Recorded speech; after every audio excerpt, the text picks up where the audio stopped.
Good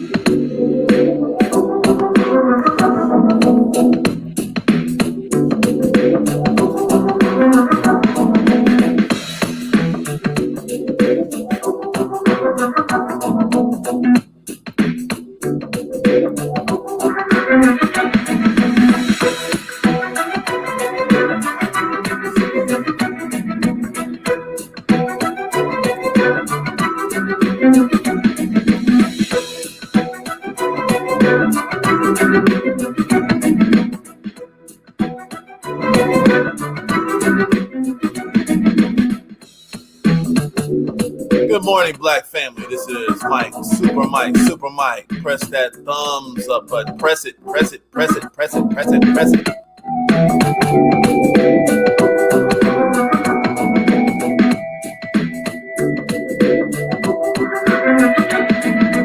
Share this message out. Share it out. Share it, share it, share it, share it.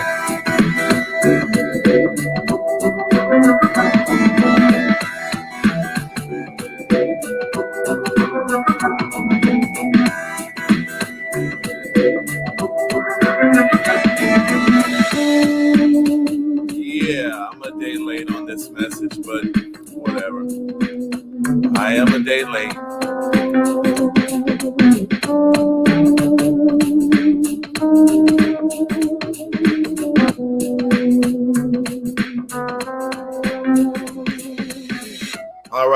All right. This is Super Mike 2164. And today, I just want to talk about, I'm looking out in the YouTube universe, online universe. We do a lot of arguing. We do a lot of debating. We love it. We love it. We love arguing with each other. We love nitpicking. We love gender wars. We love the Kevin Samuels. We love the Cynthia G. We love every subject has to be some type of debate. You win, loss, division. That's the Black YouTube universe. It's not just YouTube, but I see it online. I see it on Twitter. We got Mark Lamont Hill battling everybody, try to help develop this non-Black owned BNC news outlet. It's a news outlet for Black people, just like BET is white-owned news outlet for Black consumption. Okay, so, this is what we got out here as Black American people. And as any community should be in control of its own narrative. The legitimate news, when we talk with each other and we have a difference of opinion a lot of times, sometimes we'll pull up a white-owned media outlet to try to legitimize our point of view. And we want to get to the point where it's not really legitimate for us to pull up somebody else's view of us. We don't want to frame our view of ourselves through the eyes of enemies. And that's pretty much what we do, but it's pretty hard to change that right now because we speak a language from the enemy. Right now, English, Spanish, all this is Roman script. This is Roman, Latinized, Roman Romance languages. And that's letting us know just right off the rip, the whole etymology of most of the words that we speak. You start going back in history, the letters, it's built on millennia of fighting Black, darker peoples all around this planet. That's what a lot of this stuff is built on. That's the reason why we think, like Aryans almost, some of us, a lot of Black folks. And that's why a lot of times it's a lot of self-hate. We don't even get the concept a lot of times of doing for ourselves, knowing for ourselves, understanding ourselves through our own eyes. Because we've been trained. You got to think about how this is. We literally have been trained in an environment that is a result of lost wars. And then, so when you start going back into time and start looking at the previous generations, once you get out of the emotional state, talking about how they must have failed us, and the parents and the ancestors failed and all this kind of thing. When you start getting over that and you're going back and try to study and see, okay, how did our folks fail? How did we succeed? So we had to succeed, and sometimes because we're here, right? We're sitting here, we're existing, so there's a level of success, but also there has to be a level of failure because we're sitting here speaking somebody else's language, right? That's what I would judge it as, a level of failure. Now let's look at it. So as we go back in time, we start picking up certain individuals, and we have to look at everyone. We have to look at everyone, and I'm noticing nowadays that even in circles when you have conversations with a lot of smart Black folks. Well, I mean, I would consider them trying to be smart or what have you, but they think they're smart. But that if you mention a name, they'll quickly put that name in a box through the eyes of kind of looking like, basically they'll judge that person off the worst situation that comes to mind, and that's the entire life of that human being. And I take this from, because I had a situation where we were having a conversation. I was mentioning W.E.B. Du Bois, and the host cut me off immediately. We don't mention W.E.B. Du Bois because whatever he said, something that was negative against Africans, or something to this effect, or what have you, or he had a battle with Marcus Garvey. And then I hear another host, hear other conversations talking about how Marcus Garvey, tried to destroy us. He tried to get us to go back to Africa. He was a sellout. He met with the Ku Klux Klan. He was conspiring with the enemies, or the Aryans. Okay. And then anytime we mention to some circles, I've been in some circles on YouTube or in different conversations. If we having a conversation, I mentioned the Honorable Elijah Muhammad, and I mentioned anything about the Nation of Islam, people will go straight to, these disgusting allegations and the controversy, the lies, actually, absolute lies that was told, and smear tactics that was used on, the Honorable Elijah Muhammad to make us not want to listen to him or look at anything. And I mean, these people, these are men that have contributed so much of an impact in events. They've been the catalyst to events that have triggered so much impact and so much change. These people have gotten so much of a win for our community. These people have changed the entire planet. They've changed the way we look at ourselves. But it's a big job, so I guess they didn't change it enough, because a lot of us don't want to study these people. And that's kind of where I got this subject from. We're sitting up here talking about who we don't want to look at. It's absolutely insane. So I'm just going to show a couple of clips. People, I mean, I just can't believe it. If you don't study your history, you're not going to get it. Now, you may not like somebody. Say you don't like W.E.B. Du Bois. I don't understand why, but whatever. But if we look at, W.E.B. Du Bois, this man was born 1868. Born 1868.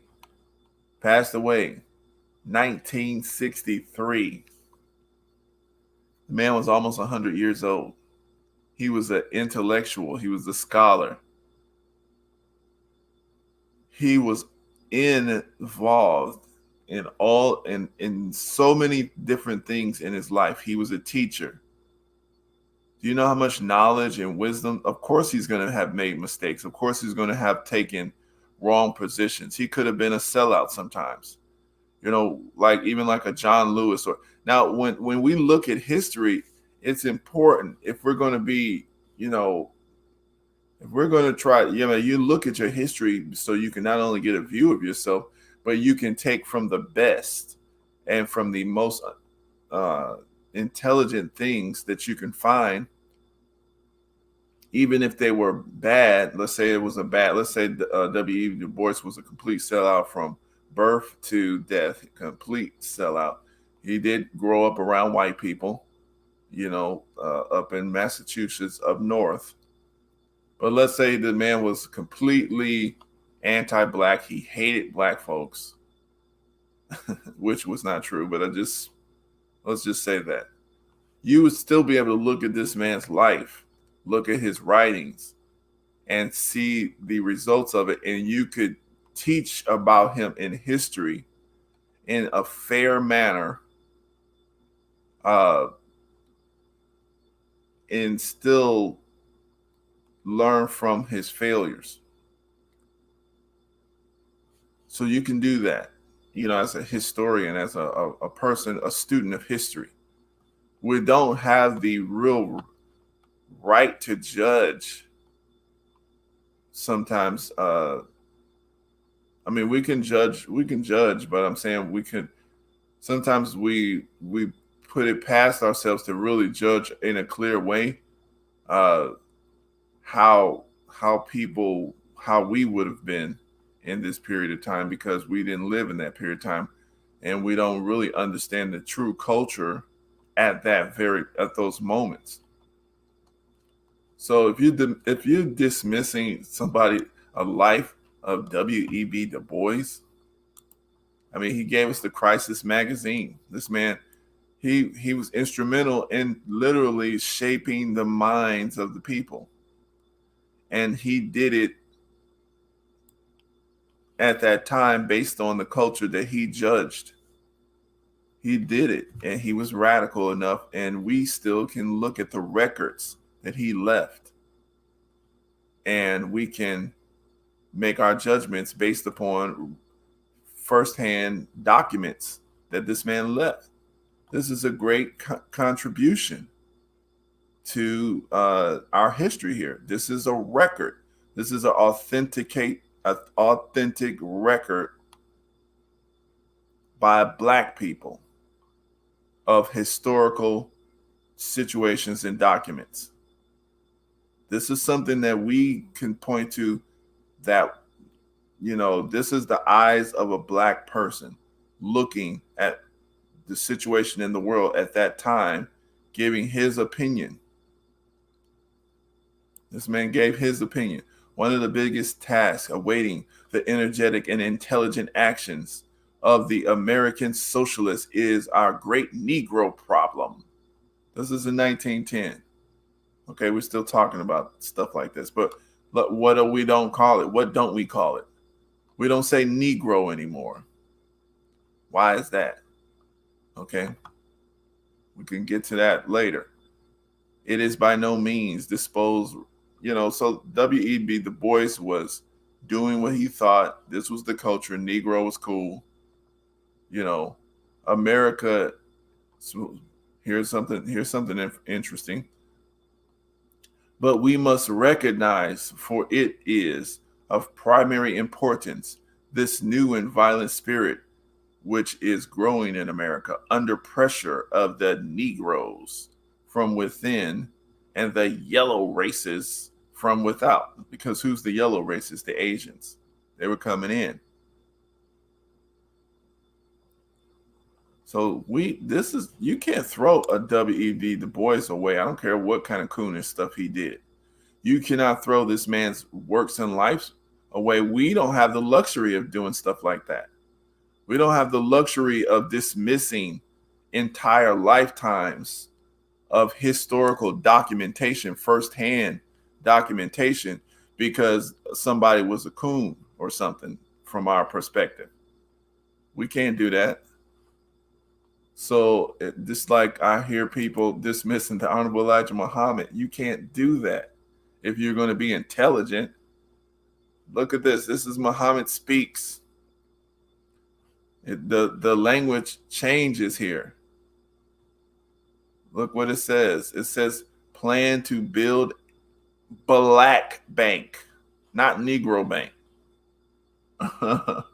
The unity of the 22 million black people. Take the road to freedom. Elijah Muhammad, don't. This is documentation, firsthand news reports from the perspective of a black nationalist, a black nation builder. Okay? Plan to build black bank.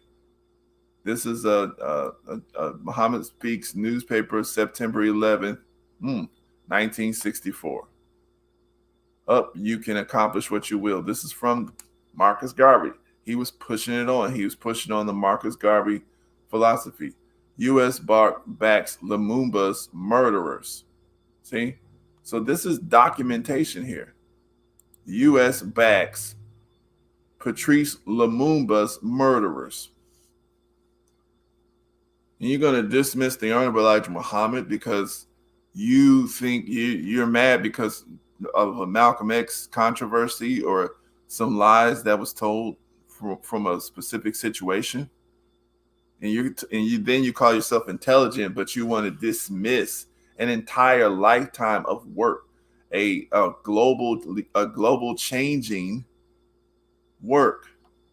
These are documents that you're able to research and learn from, firsthand accounts from people who lived in the situation, who are black folks who look at the situation from a perspective, a black perspective. You want to dismiss that.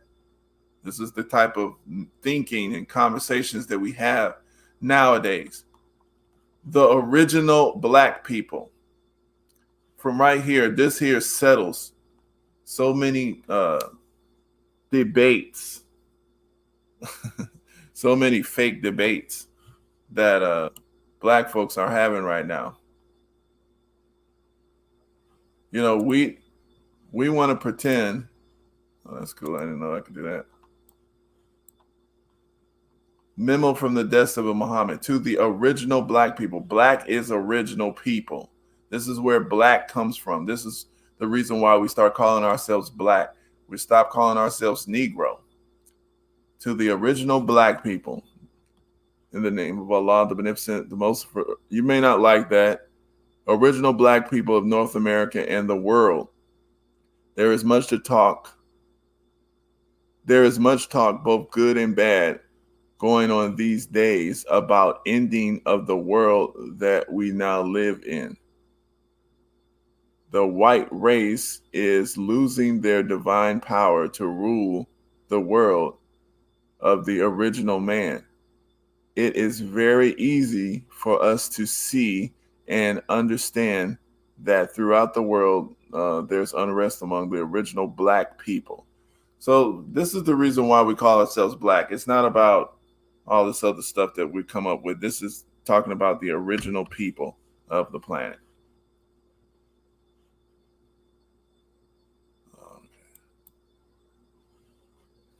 So anyway, let me go to the next thing. This is actually a good find that I found here. I gotta save that. And keep in mind, this is in 1964. He was using the language of original black people. And the song "I'm Black and I'm Proud," Say It Loud, because everybody was calling themselves Negro at that time. Say It Loud, I'm Black and I'm Proud came out in 1968. That's when the black identity became popular. But the one who brought it real strong into the lexicon was Elijah Muhammad. That's why we're calling ourselves black. It was a unity. It was a unifying identity. Now, Bass Reeves. This is the problem when we dismiss stuff. Now, Bass Reeves was a slave, and he worked for the government. He caught criminals or people that the United States called as criminals. He was in, Muskogee. Bass Reeves was an entire life that we need to study. Marcus Garvey. I hear a lot of conversations about the negatives of Marcus Garvey, about Marcus Garvey trying to take us original, indigenous, aboriginal, North American black folks to Africa and, Liberia. You know, Marcus Garvey wasn't a foundational black American. I hear our people being described as in a negative way, but we need to be fair if we're going to do that. That's all I'm saying. We don't describe our people in a negative way just because we come up with some emotional thing. We wasn't during that time. We're looking at it from the future to the past. And we can go ahead and do our criticism and our judgments, but this is what's up. We just need to understand that we're looking at this for lessons. We're looking at it from lessons. Marcus Garvey was very successful. I'm so happy that this man did the work that he believed that he needed to do at that time in order to make sure that, and he was from Jamaica. And it shows that we have unity with our family in the Western Hemisphere. We have history here. We don't need to be fighting each other. There's differences going to pop up and arise, but, we're family. So, this is something that failing to attract a following in Jamaica. Now, that shows you something. Marcus Garvey couldn't attract a following in Jamaica because the Jamaican people wasn't ready for him. But the black people in America was ready for this type of thinking, this type of unity, this type of nation building activity. But we have a government, a white nationalist government that's intent on blocking every advancement that black folks try to get. All right, so then we have one of the Marcus Garvey's contemporaries, which was A. Philip Randolph. Just because Marcus Garvey and A. Philip Randolph were arguing with each other, should I throw A. Philip Randolph out of the box?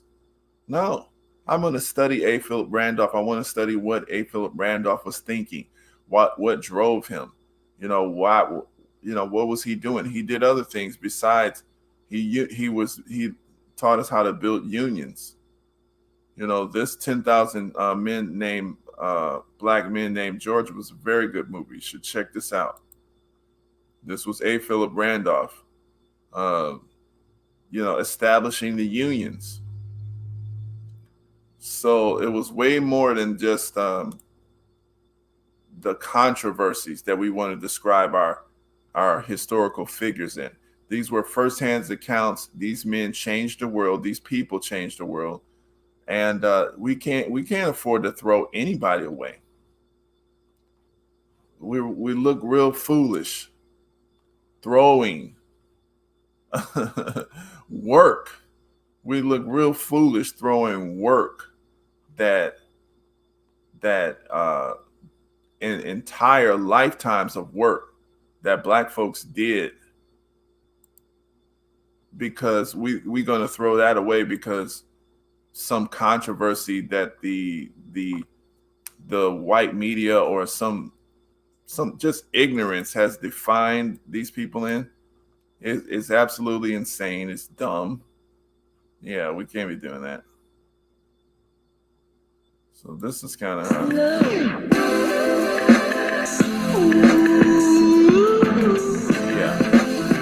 All right, guys. Make sure you press the thumbs up, share the message. Let me know what you think about this, and keep on. Let's look at everybody in history. Research, learn. Another group of people we throw away is the Moors. The Moors of Spain. I hear the Moors being defined as in a negative light. That's real stupid. Almost 1,000 years of black rule countries taking over, and you define them under their fall. That's not smart either. The Moors of Spain was extremely important histories, lifetimes, generations of rulers, of black rulers. Yeah, we can't afford to throw this stuff away. We got to piece together our history again, guys. All right, peace. Peace out.